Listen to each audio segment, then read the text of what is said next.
Hi, this is Darius Wolski, and you're listening to Cinematography Podcast. The following podcast contains explicit language. You're listening to the Cinematography Podcast presented by Hot Rod Cameras, a program about the art, craft, and philosophy of the moving image and the people who make it happen. Coming to you from the world headquarters of Hot Rod Cameras in Hollywood, California, are your hosts, Ben Rock and Ilya Friedman. Hey, Ben, how are you doing? I'm doing okay. Apologies to our YouTube viewers because apparently I've done something goofy with our Sony setup, so I won't be doing the host straps on the better camera this week, but next week I should hopefully have it all sorted out. So enjoy my webcam. Who's on the show today, Ben? I was going to get right down to business. The amazing Darius Wolski. Holy crap. I love every time I get to talk to him. I learn a million new things. And he was here to talk about Napoleon.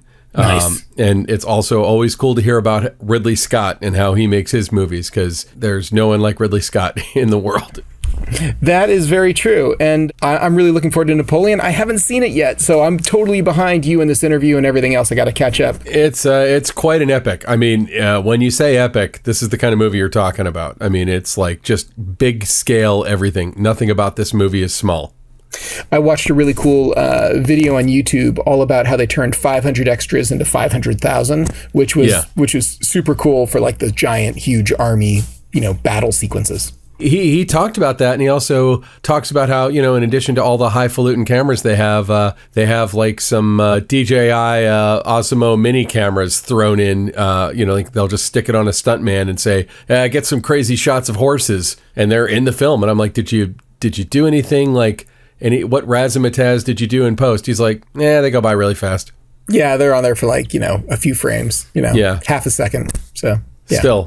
Still super cool. I've been actually using my Osmo Pocket camera that I bought from you, probably more over the last 6 months than I have since I bought it, because I got it because I thought I'd use it to film my son doing stuff, and it turns out my son was kind of a two-hander. Like, he definitely didn't have time to fuss with my funky camera while running at full speed to catch him and stop him from running away. So the joys of parenthood.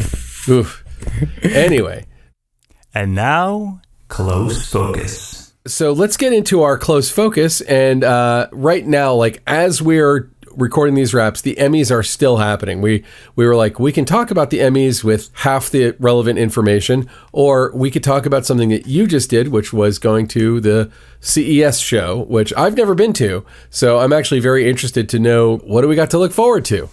Yeah, the Consumer Electronics Show is something interesting. It is becoming less and less about consumers, which I think is a bit ironic considering... It's like Comic-Con. Comic-Con, not exactly about comic book collectors anymore.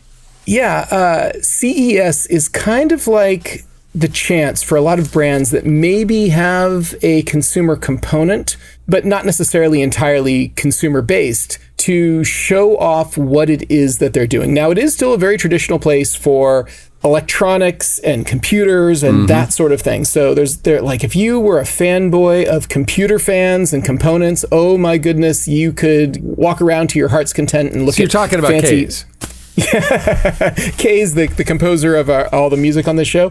Yes, he's definitely a fanboy for that sort of thing. But I'll say that there's a demographic that's probably, I'm going to say, 15 years younger than Kay's that is going there with their gimbals, their cameras, and they're shooting stuff for YouTube, talking about whatever the latest computer technology is.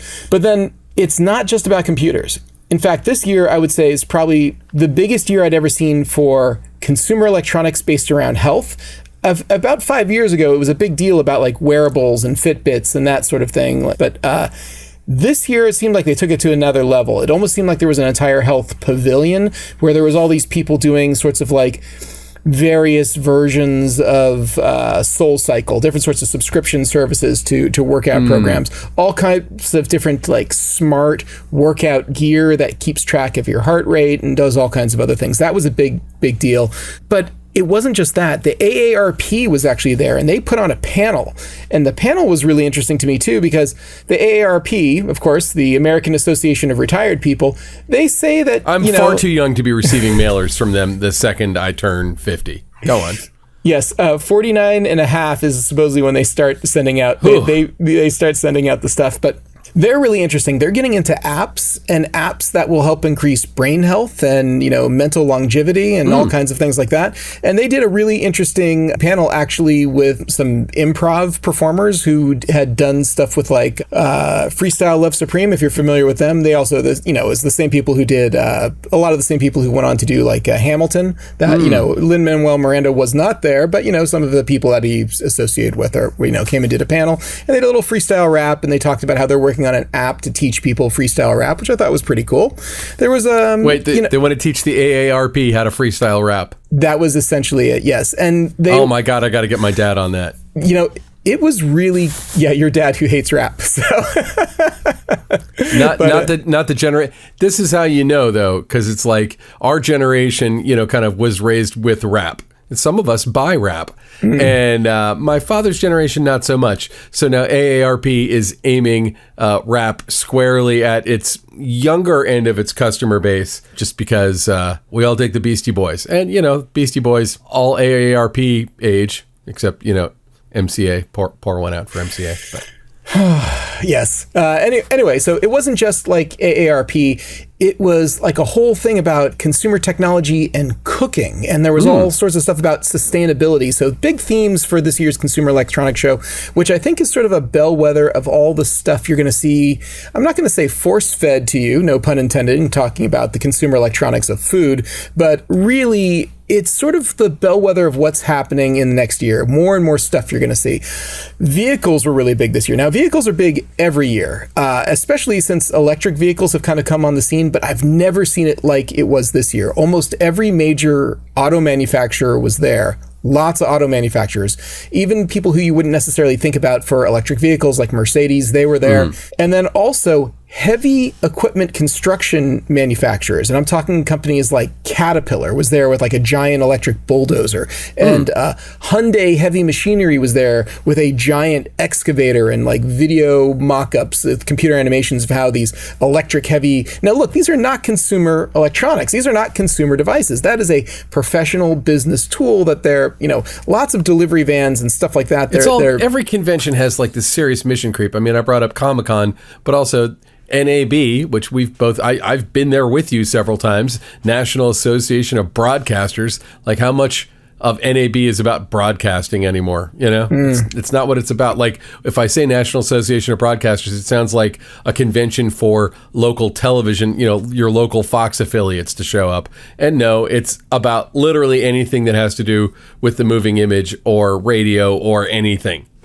So CES is very much that. And I think for a lot of these companies, it's all about getting eyeballs and getting some press. And the press scene there is insane. Of course, I'm going as press. And there are thousands of press people who show up this, and it runs the whole gamut from, national major news media to like, independent bloggers and whatnot. And it's very, very interesting to kind of see what comes out of like the 5 or 6 days that it goes on. And how that's going to kind of filter out into the world. There's a very interesting sort of startup section, and I did see some really, really clever startups, including a guy who was being featured there by the U.S. government. I thought it was really cool. The U.S. government was there, and they chose a few people they thought were clever. And if you've been in a vehicle recently that gives you like lane departure warning and things like that, gives you all sorts of like, assisted, not quite driving for you, self-driving, but giving you a lot of like the data to help you go like, whoa, hey, look out. It feels more like a running critic of my own driving. Like it's like having your own backseat driver that tells you you're doing it wrong all the time. That's pretty accurate. Well, there was a company there that was a startup, very clever, couple of guys who figured out how to use your phone, and you could put your phone on the dashboard, and that way a car that didn't have this sort of technology, it could then start through like the car's stereo or through your phone, start giving you those sorts of like warnings, like heads up on this, that, and a different sounds if you were doing it. And I was like, that's really innovative. It's really innovative for people who are driving around in, let's say a classic car, or even a car just made, 20 years ago that doesn't doesn't have that kind of stuff. Now they're putting in this sort of AI assisted, recognition of vehicles and hazards and things like that to give people a little heads up. So kind of clever. A lot of people are mounting their phones to their dash anyway, or to their windshield. So this was sort of like a thing. So very interesting to see the way things are going. I go for a couple of different reasons. I have a couple of clients who, going to this is relevant for our relationship and the things that we do. But for the most part, I was there one day and I took in everything I possibly could in that day. It was a very efficient day. I was probably there like 7 or 8 hours, and it's way overwhelming. The way that you really find out about, so OLED TVs are kind of like all the rage, but of course now there's a new version of very, very high bright LEDs, all sorts of LEDs impregnated into things like curtains. Like if you want to have pixel curtains that you hang in your house that run video across it and stuff like that. And I don't. $200. There's lots of weird stuff out there now that's just sort of coming. Some of it is sort of like trashy, super forgettable, and I probably will never see them again. But one thing I expect to be a really big trend that will only continue and grow bigger and bigger and bigger is something very popular in the prepper movement, which is whole home battery backups. So you have a power outage, boom, immediately your whole house switches over to batteries, and it can charge via solar panels or charge via the grid or whatever it is. That's smart. Yeah, no, that makes total sense. There's a lot of that. A lot of that. What was the weirdest thing you saw there? The weirdest thing. There was several sort of like simulator rides. Like, hey, your video games. Video games were there. VR headsets were sort of there too. And so it was interesting that some companies weren't there. Like Apple wasn't there with their VR goggles thing. But there was a lot of people talking about that. I would have assumed that they would have been there. That's like probably the consumer electronic doodad that most people are at least morbidly interested in, even if they think it's not for them. I think Apple is sort of like they play their own game. Apple's like they have their whole Mac world thing. They don't feel like they have to be there with everybody else. Which is true. So, they don't need to be out there with the hoi polloi. I get it. Anyway, it was an interesting time. There's a lot of stuff coming down the pike. There are some pretty good news sources out there like TechCrunch and Engadget and places like that. And we'll put a link to something that does a good wrap up in the show notes. So if you want to find out more about what big industry type of companies are going to be shoving to you consumers out there, hoping to keep them busy by building doodads and widgets and things. Of course, all the major broadcast companies were there. Of course, the Sonys and the Panasonics and the Canons. And it's not really a show for the stuff that we do there, but I got to say, Sony invested a huge portion of their booth all about their sort of like professional filmmaking solutions. So I don't know. I think they're seeing that filmmaking is going more mainstream. So perhaps it's the largest amount of booth space I've ever seen them dedicate to filmmaking. They had a whole, like a 1957 Chevy convertible with Venice 2 on a dolly and a couple of virtual stage walls. Virtual production was there a little bit, but not like it is at other things. It was an interesting show though. And get the full wrap up at Cam Noir. You can find a link from there to go check out some of the stuff. Excellent. Well, shall we get to our interview with Darius Wolski? Let's do it. Here we go. The Cinematography Podcast Interview. Congratulations about Napoleon. It's Thank you. Really it's just an insane accomplishment. It's so huge. I almost don't know where to start, but you've been working with Ridley Scott for several projects now. And I just wonder, when you get into a collaboration with a director like you have with Ridley Scott, how does he spring this on you? How does he call you up and say, hey, my next project is going to be one of the most sweeping epics of the last 20 years. He doesn't say that. He's way more low-key about it. Yeah. All he does is on the last day of Gucci, he comes up to me and says, in Rome, we're so close to Malta. Should we just hop on the plane and look at the locations? I said, for what? For Napoleon. That's how we announced. That's how that happened, So it wasn't, let's make a big epic. And it was quite nice because Malta, which is like a big part of the film, it was very special for him because that's where he shot original Gladiator. So we actually kind of revisited all the sets that were very familiar to him, and Arthur Max, who was a production designer. I wasn't part of it, but so I heard a lot of Gladiator stories. Yeah.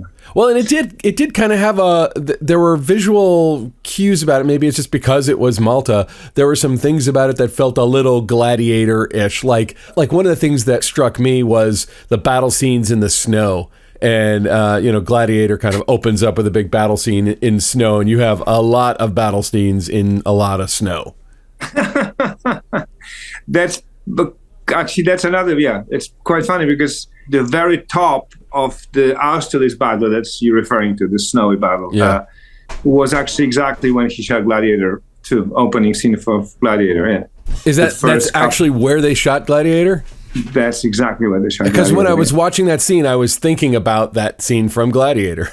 The first row of artillery, initial cavalry coming down a hill, that's all location where he did Gladiator. Oh, crazy. Except, over his shoulder, when you look to the forest, which is from that location, the distance is basically matted in from another location. Because the scale was not big enough, It was good enough for Gladiator, but it wasn't good enough for Austerlitz. So basically, what the first row of artillery, initial cavalry coming down a hill, that's all location where he did Gladiator. Oh, crazy. But the minute they go down to the flats, we just could not find a right place for that, because it has to be a frozen lake, has to be a village. Yeah. And every lake has always trees around it. We went on looking for places even outside England. Wow. And then we just create this little island when he's still on the donkey, incognito, scoping the whole thing. We built a camp, also a Prussian and Russian camp. And of course, when you look at the original footage, we just snowed it as much as we could. So everything had to be filled up digitally because the shots were so big. It was just impossible.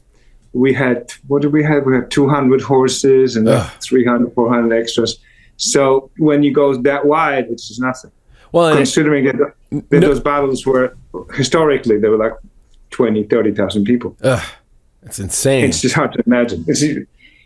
Yeah. Oh, and I feel like you help us imagine it, and you kind of put us right there. But let's back way up and just kind of talk about what was your process for figuring out the visual approach to this film, how you were going to light it. A lot of it looks like natural light. I have no idea what the actual balance of natural light versus movie lighting was, but it feels so natural, and so it has a Barry Lyndon-ish feel inside, and outside it feels very natural. But for your approach to lighting, your approach to lensing, your approach to the whole thing, it's refreshing in a way to see that an epic like this is not being done hey, let's just shoot it all on a green screen and fill it 100% of it in later. Let's build a lot of it, let's build as much as can be done. But where do you even start when you look at something like this?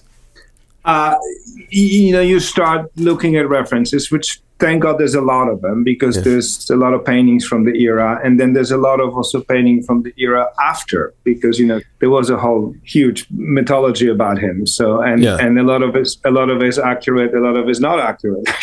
So when you start looking at the historical books, there's just as many versions of Napoleon as you can imagine. So that's why we're not trying to make a historical film. But okay, cinematically, you just load yourself with as many references as possible, and you spend a lot of time with Arthur Mack's production designer, because he's doing tremendous research too. So it's a combination of two things. It's a combination of brainstorming as much as we can, and then you have the historical consultants, then you have the experts on the warfare, and then you have a director, of course, then you have a scriptwriter.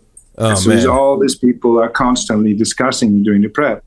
And the hardest thing when you do this stuff, we just forget about how you're going to photograph it. It's just to understand it. Once you understand it, then everything falls in place.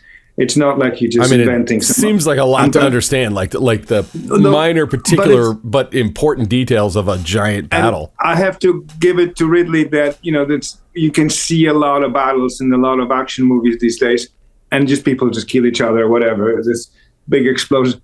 There is a logic to every battle, because the movie is that he was a brilliant strategist. So there is always understanding why he's doing this, why they're doing this, when, So that was the most important thing, and really spend a lot of time listening to historians and listening to the war strategists. And then we applied it to our mock-ups of the battlefield, and then we had a plan.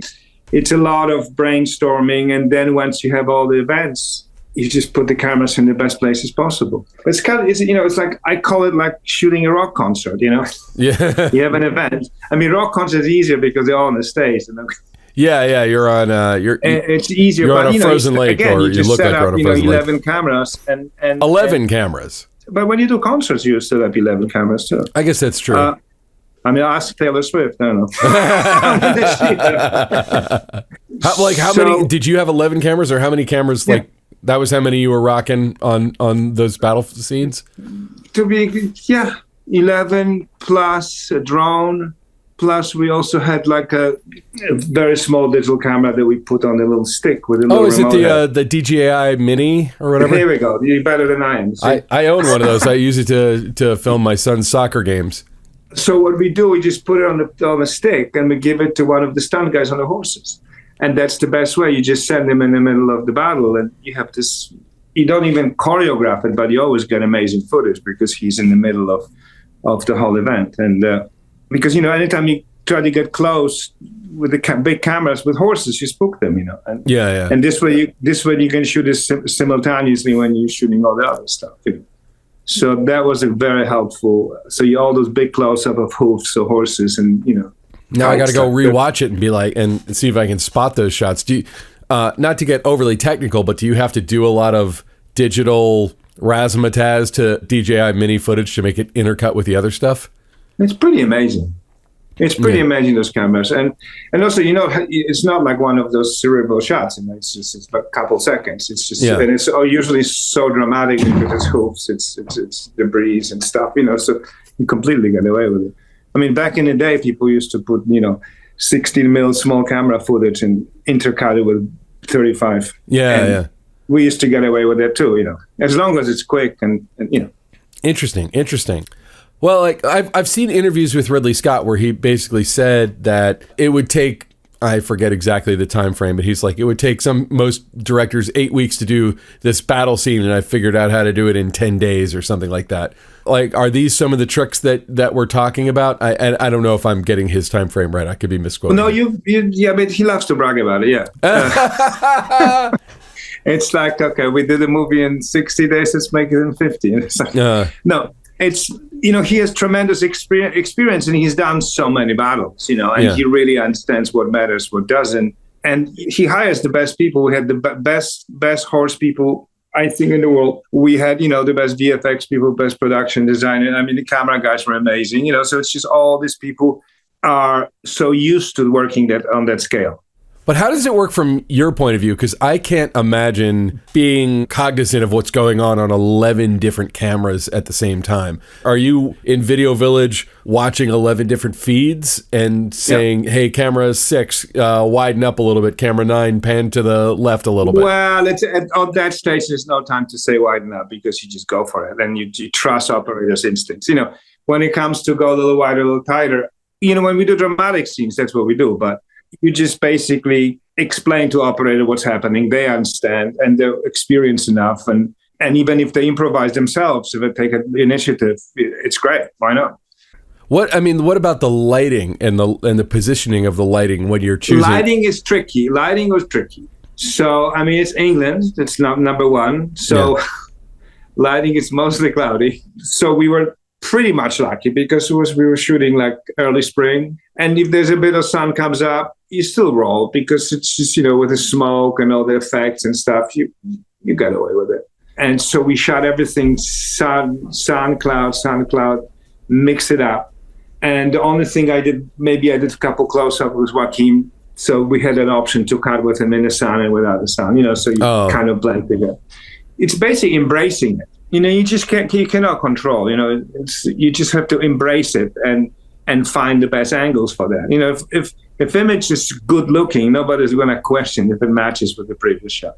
No, it's interesting. If there's two boring shots, oh my God, this is sun. So well, it's harder to get away with that in like a dialogue scene or something like that where you're. Yeah, of course, but the dialogue scene, that's you do something else, then you cover it. And, but in a place like this, you just completely embrace it. I believe that as long as the next shot is more interesting than the previous one, it's always going to win. That's what I always try to explain to script people. They try to keep continuing. Are they pulling their hair out about the? No, actually, I mean, Ridley's script person she's an absolute genius. So she totally understands what matters, what doesn't. I mean, it's like what you're saying reminds me a lot of. I remember reading the American Cinematographer article about Gladiator, and when they were filming that opening battle scene, sometimes it's snowing, sometimes it wasn't. And I remember reading that, being like, why is it that it works? Why is it that it doesn't jump out at anybody? Because because it's exciting. Yeah. And you believe it. And and in real life, like the sun comes out, sun comes out, sun goes in the cloud. We can have a conversation, like it happens all the time.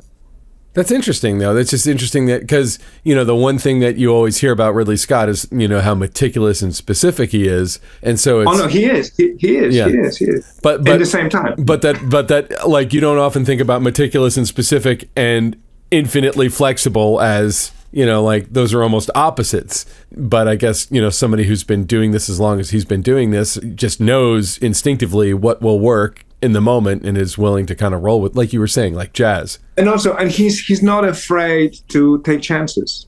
Mm-hmm. And that's what's remarkable about him, because I always took chances. Sometimes, I paid dearly for it in the beginning of my career, because you always push the envelope. You always try to see, go further.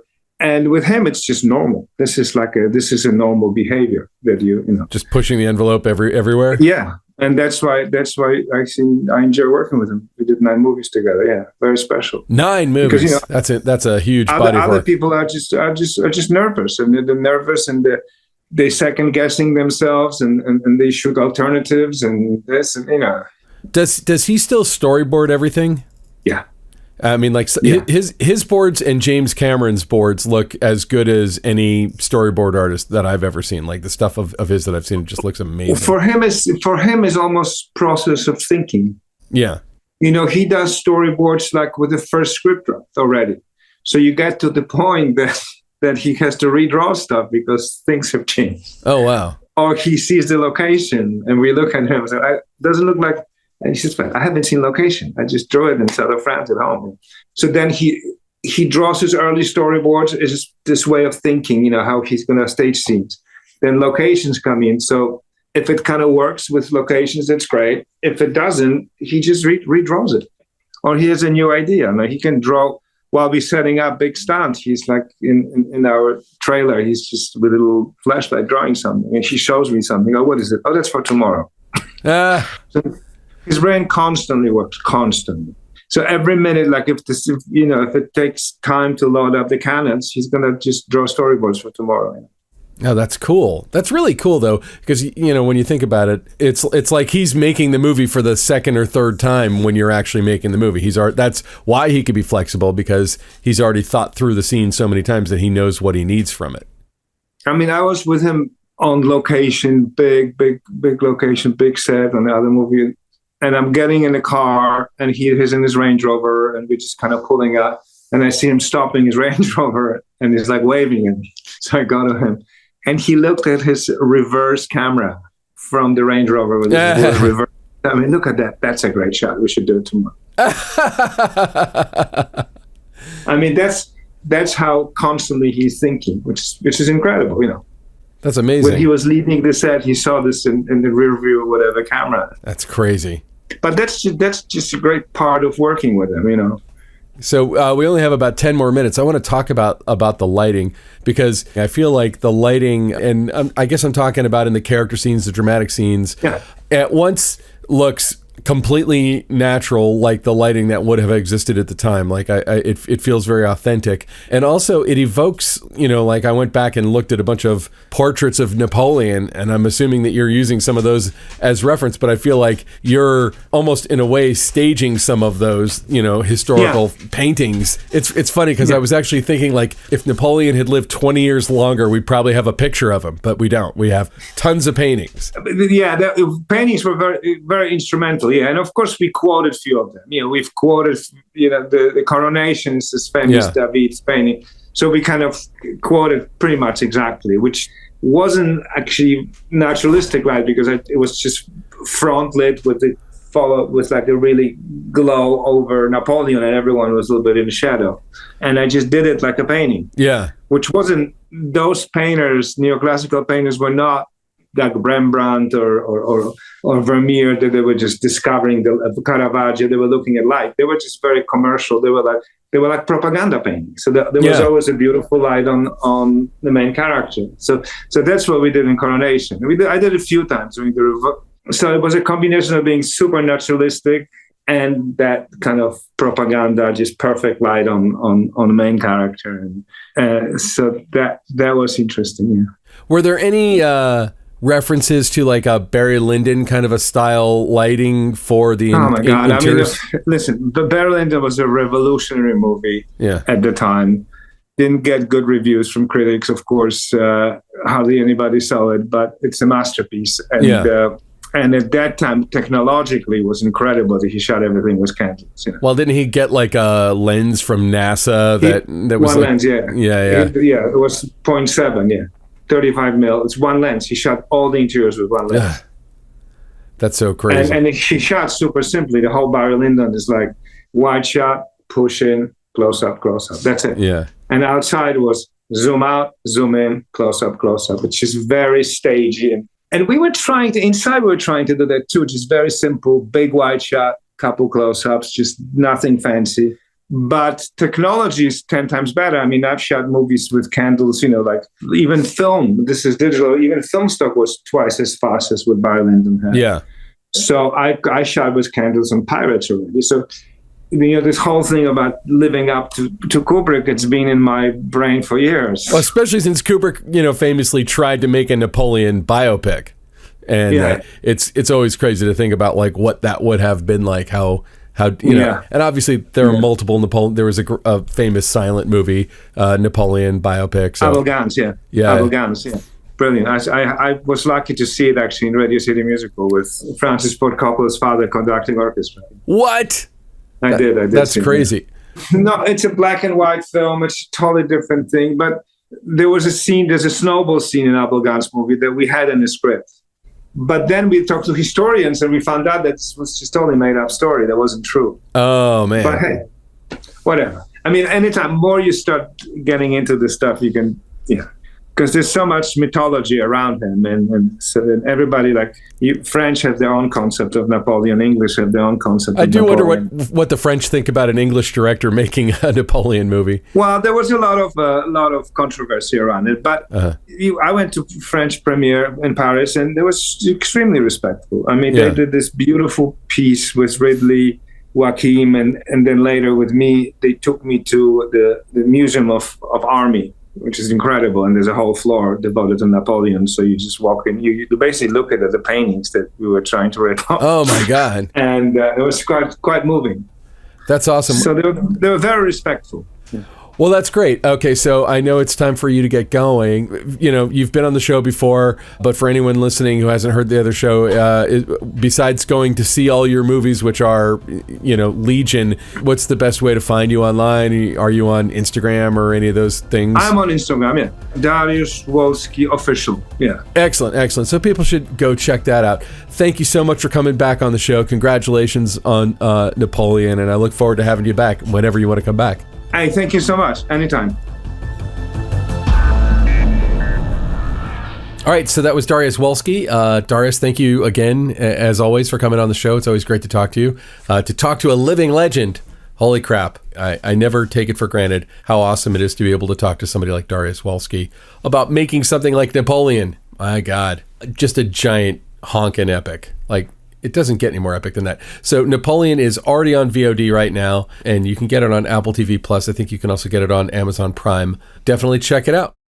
And now, short ends.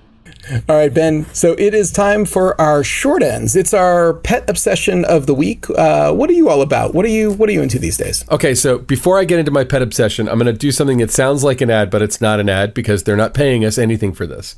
Okay. But as you know, I'm a big fan of Scriptation.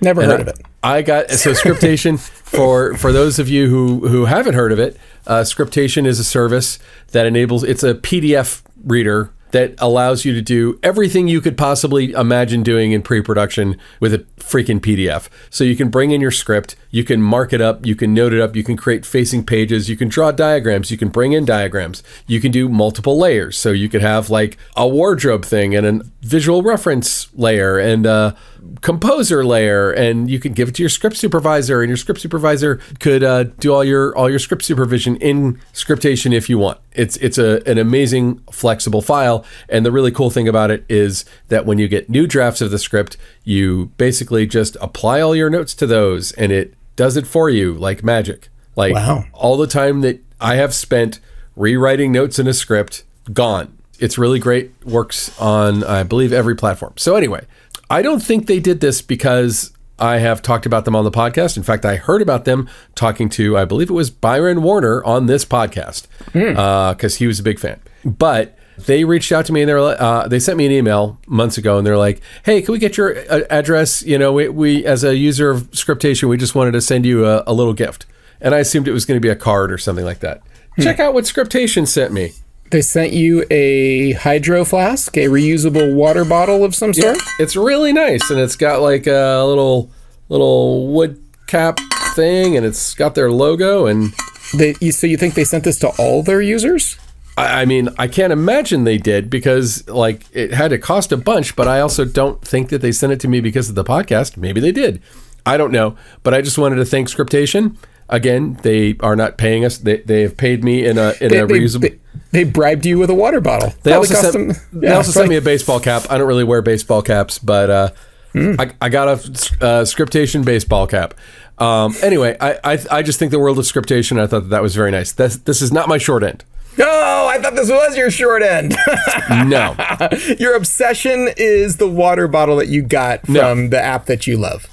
No. I just thought it was really cool. Okay. No, here is the big news drop. And my friend Mike Manello texted me about this, and it was like, oh shit, it's on.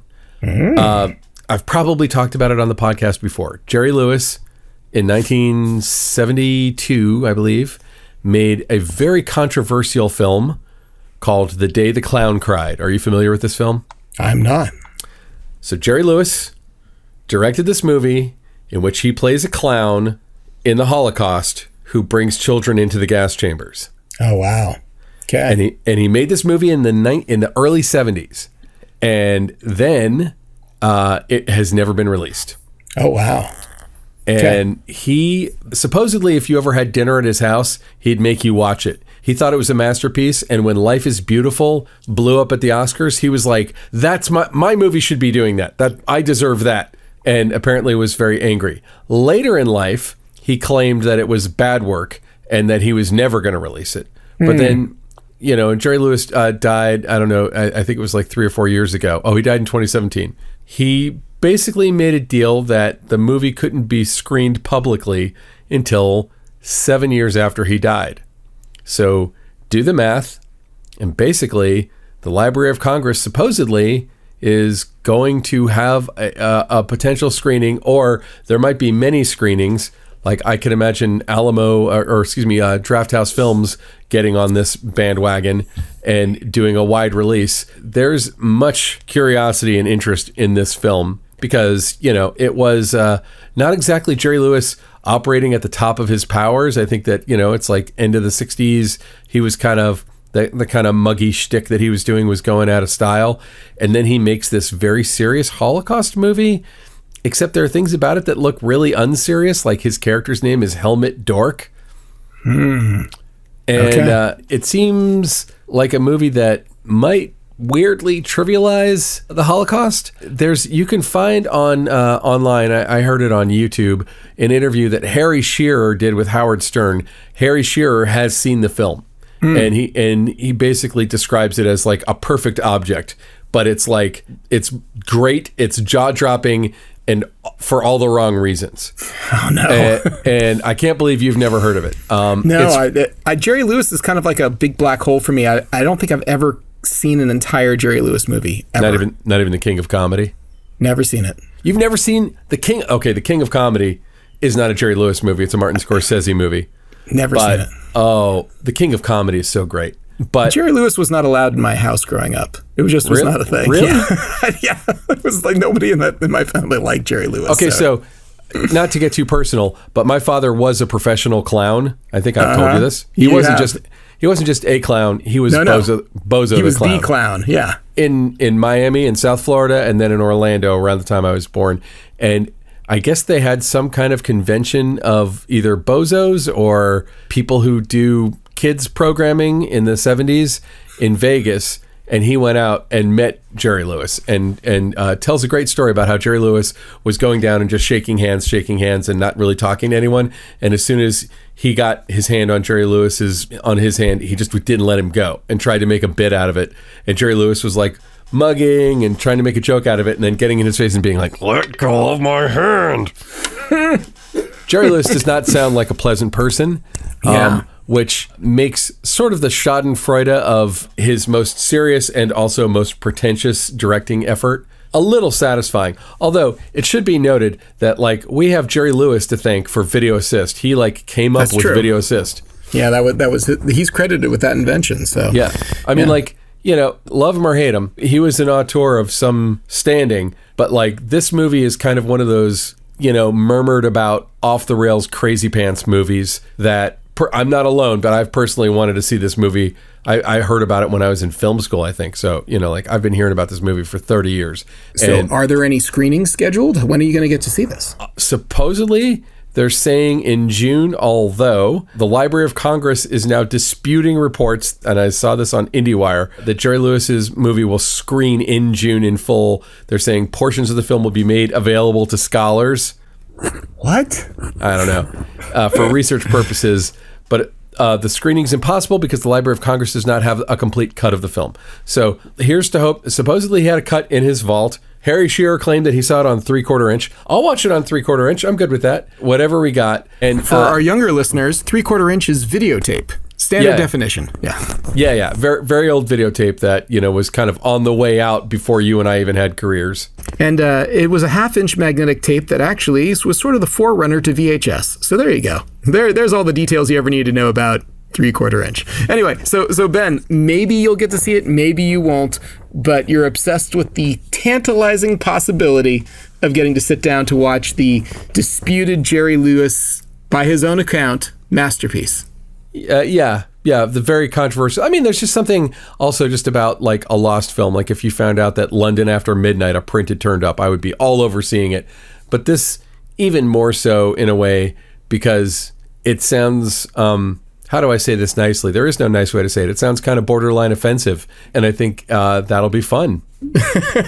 There's people who will probably take offense, and there's people who will enjoy watching other people take offense from this movie. Yeah. Anyway, so enough about the day the clown cried. There's never enough about the day the clown cried.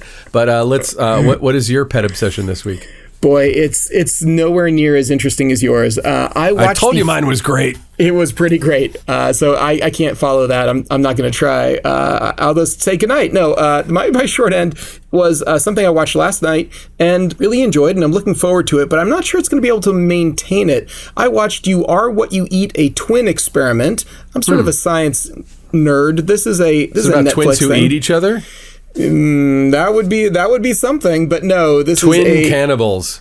This is a documentary about a Stanford study where they use twins and they give them different diets and they measure the results, which isn't a usual thing. Now, before you think that they gave one twin a healthy diet and one twin a very unhealthy diet, that's not what they did. They chose 2 healthy diets, but they wanted to see if dairy and meat, basically a huge part of an omnivore diet. I'm an omnivore. I eat dairy, I eat meat along with everything else, versus a vegan diet. And they got these twins, and it was pretty fun to watch them go Please tell me the vegan was sickly and pale by the end, and the omnivore was way healthier.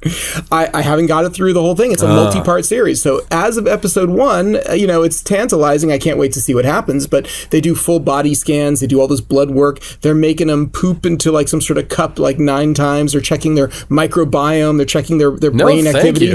They're doing all this stuff, and they're doing it for science, which I think is pretty cool that they're using twins. Essentially, they're doing a very rigorous study to figure out if over 8 weeks there's an impact, and I'm assuming there must be, otherwise there's not much of a show, but we'll see. I'm looking forward now to diving in and watching the rest of it. It's called You Are What You Eat, a twin experiment, and at least episode 1 starts off really strong, and so I'm going to watch the rest. It's on Netflix. It's a Netflix series. So if you are a Netflix person with, there's only like 200 million in the world, you can give it a try and see if you like it.